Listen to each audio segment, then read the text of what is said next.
Hey guys, this is Bruce, Convocourses podcast. I wanted to tell you guys about a book that will be releasing here really soon. Actually, by the time this releases, I might already have it out. I'm not sure. I'm having it edited right now, so I'm still, we're still in the process of getting this thing out. But this is the third book in the NIST 800 cybersecurity series, and I just want to kind of introduce you to it and kind of walk you through what's in this book if this is something that you would be interested in. It's like an entry level cybersecurity security control assessor guide. This is not to replace, the NIST 853A, which is the primary methods of the federal government's way of assessing federal systems, but it is a guide that's going to explain like what are the processes you use, what are the methods you use for different families within the NIST 800 to assess them. So let's look at the table of contents, and I'll just kind of briefly go over it. The first thing we do, the first like 50 pages, is just break down what the assessment process for the federal government looks like from a bird's eye view. So we talk about like what is an assessment according to the federal government. Of course, what you're doing is just you are evaluating the effectiveness of the security controls that are supposed to be in place. That's what you're doing essentially. That's an assessment in a nutshell. And what I talk about is how it's very similar to your ISO 27001. It's very similar to your PCI compliant assessments. So any of the other frameworks have the same kind of best practices that you would use in a typical assessment.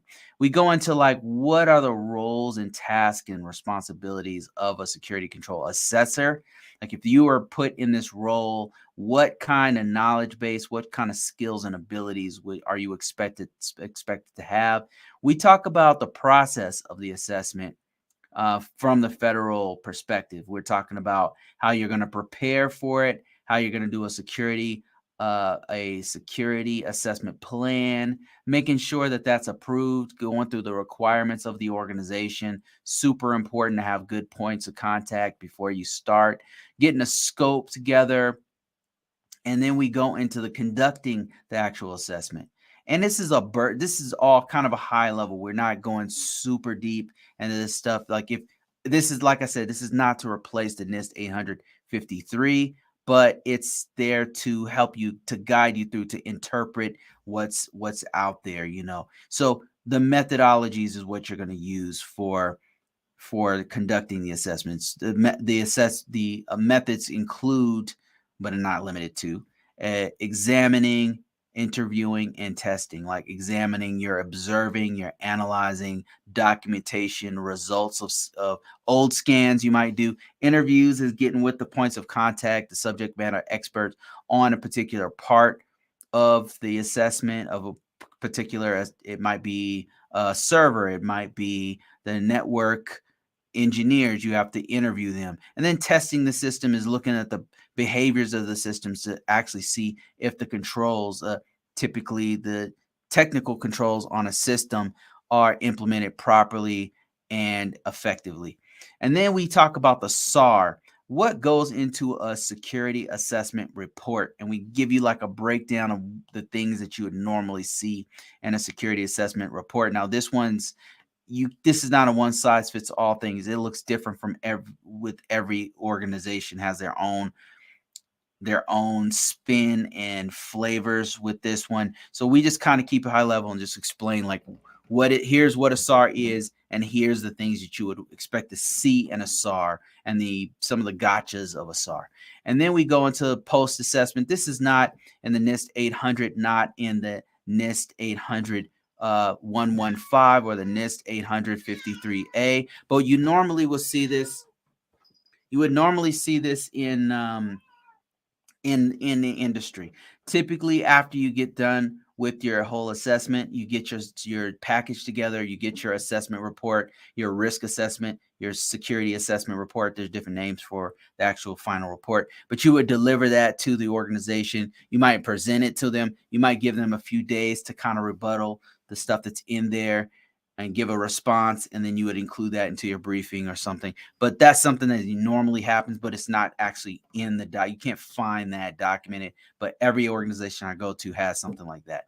And then we go into each one of the control families. Now, here's where it gets a little bit unique, because what I've done is I take each control family in the NIST 800 and I say, okay, here's where you would want to, here's where you're going to focus. Here are the top security controls within this family that you want to focus on. These are critical. And then I talk about, like, here's how you examine for the controls. Here's what you examine. Who do you interview? Here's my suggestions on who you would interview. And here's what you would test in this particular family of controls. Here's some red flags. Here's some green flags. And we go into each one of the families of controls to give an idea and an understanding of what you're going to do in most situations. Like, this is not like, the thing is about assessments for different organizations, that every organization's systems are different. So we can't, give specific example. We can give examples enough to give you an idea of how to do it, but there's so many different variations of how it can go that we got to keep it kind of at a high level just to understand what you're going to do in, say, PS controls, personnel security assessment. What is it? What are the main things you're going to focus on? Who are you going to interview? What are you going to examine? And in some cases, testing might not be necessary. So I left that part out. Normally, like, what are you going to test for personnel security? You can test the process, but really you're examining when you walk in to the facility, when you're going through the process. So that's what this book is focused on. And you'll see some red in here because I'm actually this is one of the older versions of it. But yeah, so this is the book that's going to be coming out here real soon. I just wanted to be you guys to be the first to, like, know and know what's going on with this book, and I want to get this in your hands. If you happen to be on my newsletter, I typically will send out a very cheap or free version of this. I'm talking about, like, it's $1. Like, it's $1 to get it off Amazon. It's $1 to get it off Barnes and Noble or something. I'll have like a fire sale so I can get some reviews on the book, so I can get your input, so I can get it out there in the beginning, and then it goes up to a higher price, So if you're on my newsletter, sign up for it now. Just go to convocourses.com, sign up. There's nothing you have to buy or anything like that. And I'm going to be releasing this book to my newsletter group first, so they can get a good look at this thing. So that's it, guys. That's all I wanted to talk about. Keeping this one short. We'll be back to our regularly scheduled programming here real soon. But thank you guys for listening to the podcast. Thank you guys for watching. I appreciate everybody. And I will talk to you